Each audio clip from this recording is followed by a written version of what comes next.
So this is kind of a pre-video of the Ultraloq UL1 and the auto bolt that you can get with it as a package. Package goes for about $400, $450, depending on where you get it. And essentially what this unit is, if you're just discovering this video by accident, this is a smart lock or an automatic lock. The way that it works is it has a fingerprint reader right there. You put your thumb on it. It also can take RFID badges that you can buy for the unit, and they look like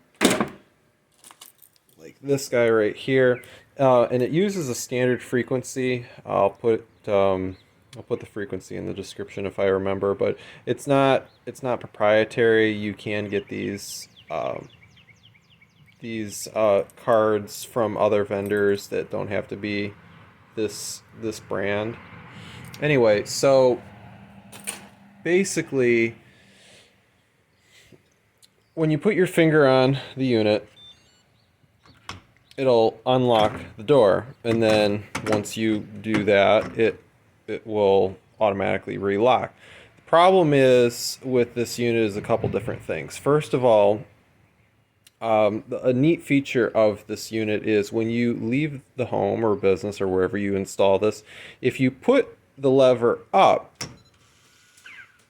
it will actually close the bolt on the top. So the problem with my unit is I've replaced the batteries. I've made sure that the motion or the travel of this lock is free. And as you can see here, I'm not having to crank this open and close. I'm not putting a lot of pressure, and it closes probably easier than any other bolt lever that I've had. And it's pretty nice.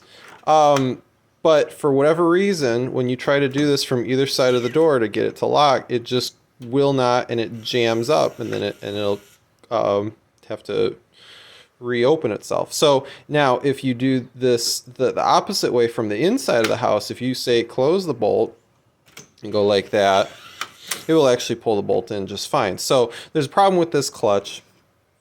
The second problem is with this unit is that, for example, if I use my fingerprint to open this, now on like smartphones and different technologies that use fingerprint readers, typically you can put the fingerprint in just about any orientation and it'll work. Now, I'm not expecting for you to put your fingerprint on there sideways, but I would imagine that you don't need to put your fingerprint in an absolute exact location. If you put it off to the side or off to the side just a little bit, or up or down just a little bit, so you got your hands full with groceries or whatever have you, and you don't get it quite right, you would think that the device would be smart enough to get a rough estimate that, yeah, most of your fingerprint is on the reader, and yes, most of it matches up. So for example, if I were to put my fingerprint on here like this, which seems reasonable enough, it'll say nope, it's no good. Now what I have to do, and what I've learned to do, is I have to take when I program this in, I made sure that the ridge of my finger where it bends right there, I got to make sure that it lines up with the beginning of the reader right there where the glass is. Let me see if I can get this to pop up. There you go. So right in the edge of the glass there. And so I know that I got to put it there, and I'll have a good likelihood that that light will turn green and I'll be able to open the door. Now, so again, if I put my finger down just a little bit, it'll fail every time. The only saving grace to this is that this reader is very, very fast, which is nice. So even if you make a mistake, if you go, oh, no, that wasn't it.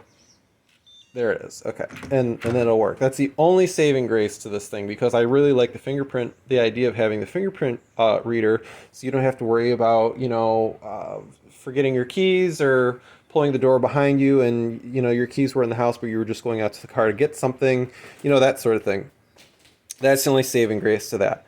I could go a little bit more into the app, but I think I'm going to make that in a second video. The app is horrible. It does work. in the sense that you can actually control this thing, but as far as the information that's being presented is really just nothing useful. So I'd like to get to the heart of the matter. Oh, and one more thing. The other benefit to this unit is there is a battery compartment here on the front of the door. So if your batteries do go flat, there's two AA's in the front here and two on the back side. So you actually have two sets of batteries. And to my understanding, if the batteries go flat, you can actually take a coin, unscrew this, go to the hardware store or the local drugstore and get two AA's, put it in there, and then you'll be able to operate the device if the batteries go flat. Say you're on vacation, you come back, and because there is no key to this bottom one. It's only fingerprint, RFID, or the app. That's the only way that you can do it. So the problem that we ran into the other day is my wife was coming home from work, and what happened was, and this happened to me also, is that you would put the RFID badge in front of the reader, or you'd scan it with your fingerprint, or you'd use the app. It would turn green, but you wouldn't hear anything mechanically happen. So if you listen very closely, I'm going to put my fingerprint on the reader, and you're going to hear it beep, and then you're going to hear it go doo-doo-doo, and then it's going to make a sound.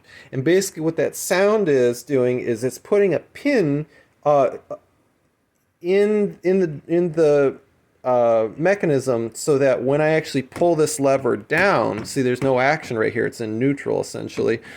What happens is when you scan it and it's authenticated correctly, a pin will go in, and then it will grab the whole mechanism that pulls the latch back. So I want you to listen to this.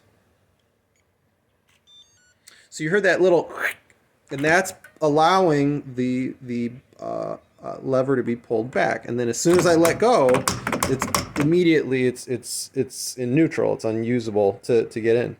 Okay, so what happened was the other day, and this has happened on two separate occasions to my wife and on one occasion to me. Basically what will happen is you'll scan it, you'll hear the noise, and nothing will happen mechanically. And what you would have to do is, I mean, you could kick the door, you could move this up and down as hard as you wanted to, thinking that maybe something would get jiggled into place. You know, maybe you just need a little jolt to get it to fall into place, whatever the case way. No, it will not open. You will not be able to get into the door with this thing. So what you have to do is, you either have to climb through the window, you either have to have a spare key to if you have another door in the house, or you got to break the door in, because you cannot open this from the outside. It does not have any type of override. So what ended up happening was, fortunately, I was able to go in through the side door, which I had another key for, and as soon as I opened the door, now you can see you can open the door from the inside, no problem. It's just physically connected to that all the time. So what happened is, as soon as I went like that, whatever mechanically had a problem inside was immediately fixed, and as soon as I put my fingerprint on the device, it worked immediately. So that was the first critical failure that I wanted to report, that if that happens to you, you won't be able to get in the door. You have to get in from the other side, and you have to pull the lever down. Okay, so that's awful. The fact that I'm having issues with the drive mechanism here, at least my issue is closing the bolt, not opening the bolt. But what the nice thing is, there's an override here. I wish that there was an override in here, even if it was like on the underside, or, well, it couldn't be on the underside because some doors are hung the other way. It would have to be maybe under this plate somehow to be able to unlock the door. I don't know. I'm not a lock specialist, but you would think that there would be some sort of mechanical override in case that mechanism fails, because it has failed. Now, I'd like to finish up with my conversations with the manufacturer, which has led me to make this pre-video about reviewing this unit, is the fact that the customer support absolutely sucks.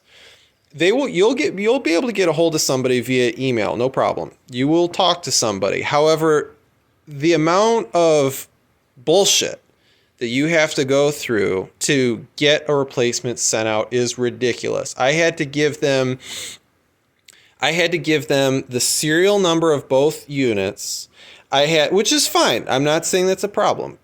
But I made an order with them and they said, we need to know your address, the serial number of both units. We need your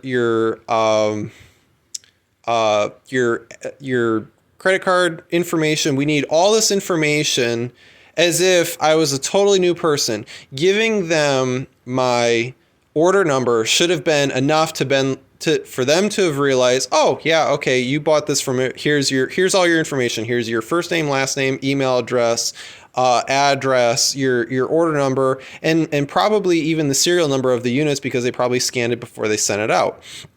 Or they could see it that it's linked to my account. However, so I had to give them all this information a couple times. And then after that, talking with them, I said that the top bolt is failing. That was the first thing that I wanted to get a replacement. I actually started an RMA about a month ago saying that I wanted the bolt replaced because that was the first part that had a problem. This failing was only a recent thing. This happened recently. And this happened recently. This I wanted replaced right out of the gate, and I sent them videos of this not working, and they said, "Oh yeah, it looks like it's totally functional." I'm like, "What planet do you live on that you think that when I go like this, that the unit is actually functional?" So I had to send them another video of me trying it over and over and over and over again and saying, look, it can't even close. And I said, I've replaced the batteries I don't know how many times. I said, this is ridiculous. So replace the stupid thing. So then they say, oh yeah, we'll replace that. And then I said, now this is not working. And they said, oh, well, we're going to replace that. So I sent them another video of this not working. And they said, oh, well, hopefully that replacement fixed the issue on this. I said, I'm still trying to get this replacement. This just happened recently. So there's a whole confusion. I don't know if they've got a whole bunch of different agents that are just going through one mass inbox and just reading the first previous message and making conclusions out of that. But anyway, their customer support is horrible. And what I'd like to do is make another video down the road, basically saying how this whole matter turns out. How everything ended up getting fixed or not getting fixed, and how much I love this company or how much I hate this company. Right now, they're pissing me off to no end because they just won't send me my stuff. I mean, when you spend over $400 on technology like this, you expect the shit to work, and I expect the shit to work. So now, I would like to say that the build quality, the overall physical construction of these units is phenomenal. The design of these units is phenomenal. This is why I went with these units, because the actual design, the fit and finish of these units is phenomenal. I love it. I think that all smart locks should look like this. I hate the smart locks that have all the buttons on them and they just look goofy. They look like something that a 3-year-old designed with Play-Doh. I mean, these other unit, I wouldn't buy any of these because I think they just look horribly ugly. Now, you're probably going to say, oh, well, my door looks horribly ugly. This door is not staying. This door is going to get changed out soon, but with shortages and everything like that, I can't get anything in, so I have to wait. So I think these are the best aesthetically pleasing door locks you can get for your home. That is also a lever action. That's phenomenal. That has all these feature sets. Again, however, this didn't work out of the box, and this just started failing. So I'm kind of disappointed. Video is getting kind of long. I just want to put this out here because the tech support is just driving me up the wall. And anybody that's looking to buy these, if you have an issue, you're going to be in for some pain with tech support. So anyway, I'm going to end it there. I'm going to make another video concluding this. Thank you for watching, and I will see you guys in the next video. Take care.